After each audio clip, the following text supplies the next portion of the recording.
वकील हो तो ऐसा कैसा, अब मैं आपको बताता हूँ। एक किसान था, उस किसान के 2 बच्चे थे और 2 बच्चे होने के बाद में साहब अपने आराम से पूरी गृहस्थी चलती रही तो अब फिर क्या होता है, आगे चल करके वो किसान और किसान की घरवाली दोनों खत्म हो जाते हैं और बड़े बच्चे की शादी हो जाती है।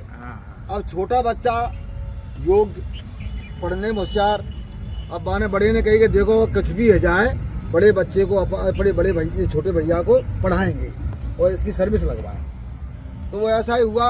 अब वो काम करने लग गया, खूब मेहनत करे, खूब खेतन में मेहनत करे और उसको पढ़ाए। और साहब पढ़ाने ऐसा है कि उसने उसको इंजीनियर का कोर्स करा दिया। इतना पढ़ाने के बाद में फिर साहब क्या हुआ, कोर्स करते करते कोई ऐसी लत लग गई भाई को, तो भाई की किडनी खराब हो गई। अब वो बीमार हो गया और डॉक्टरों ने ऐलान कर दिया कि साहब अगर तुम इसकी जान बचाना चाहते हो तो उसको तो किडनी की आवश्यकता है।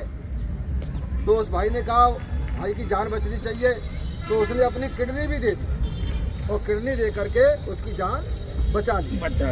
बचाने के बाद में अब साहब क्या होता है कि इंजीनियर कॉलेज में ही उसके एक लड़की से लव हो गया। अच्छा। अब उसने वो शादी के लिए तैयार, लेकिन उसने एक शर्त रखी कि शादी तो करूंगी कि तू अगर घर में पैसा न दे तो मैं तुझसे शादी कर सकती हूँ, और अगर तू ऐसा करेगा तो मैं तुझसे शादी नहीं करूंगी। अब वो तो वहाँ में फंस गो चक्कर में, बाने कि तू कछु कह ले शादी कर ले, बट दिसे वाने शादी कर ले। अब साहब काफी दिन हो गए, अब इधर भाई को पड़ी कोई चीज की आवश्यकता, बाने कि यार हमारा भैया ही तो हत्या वगैरह का जाए। तो साहब वो गयो वहाँ जाके मिला जुला, तो साहब वो तो बाने कि फ्लैट खरीद लो। अब वो बोलो भैया से कि भाई मैंने तो फ्लैट ले लिया है, वो मुझ पे इतना कर्जा हो गया कि तू जमीन बेच जिससे मैं कर्जा चुकाऊं। पूरे जाने का कह दी, मैं तो आया कुछ जो करने को, भाई मेरी कुछ मदद कर देगा ऐसे टाइम में, और इसने तो ये कर दी। बाने कही आगे तो नीयत खराब हो गई और ये तो कुछ ना कुछ गड़बड़ करेगा।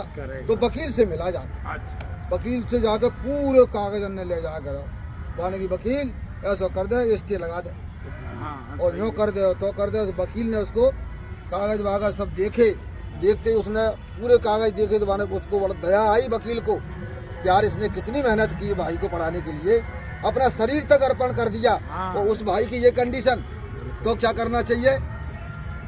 उसने फिर कहा कि देख भाई ऐसा तू कल आना।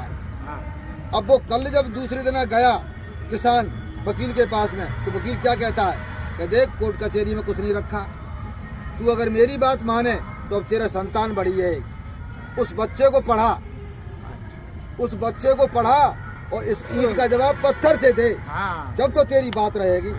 उसकी वो बात उसके दिमाग में बैठ गई। तो वो घर गया, घर जा करके उसने अपने बच्चे को पढ़ाया और बच्चे को पढ़ा करके इंजीनियर बनाया और 3 मंजिल की बिल्डिंग खेत में टानी।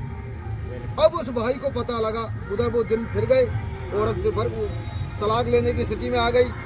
बाकी अब बाने के यार भाई के पास चलते हैं अपन। तो अब वो भाई के पास में आता है, तब तक वकील तो किसान वकील के पास जाता है अपने बच्चे को लेकर के। अब किसान की हालत तो कंडीशन, सफेद बाल हो गए, चमड़ी लटक गई, बिल्कुल बुढ़ा हो गया वो तो। अब वो पहचान नहीं पाया क्योंकि बेटा इनके पैर छुए तो वकील ऊपर झाँका, बोला वकील यार मैंने तुमको पहचाना नहीं, तुम क्या पहचानोगे, मैंने पहचाना है। तुम्हारी जो हमें सीख मिली उस सीख से आज ये इंजीनियर बना दिया है, मेरा बेटा है ये, और मैं वही किसान हूँ जो तुम्हारे पास आया था, तुमने मुझे सलाह दी। तो कहते हैं और भैया आयो, भैया ने पैर छुए और कहा अगर गुंजाइश हो माफ़ करने की तो गुंजाइश कर देना, मैं माफ़ करने लायक तो नहीं हूँ लेकिन फिर भी तुझसे मैं माफ़ी मांगता हूँ। तो वकील हो तो ऐसा, बहुत अच्छा वकील हो तो ऐसा, जिसने कोर्ट कचहरी से बचा दिया और घर की पूरी स्थिति कैसे सुधरवा दे।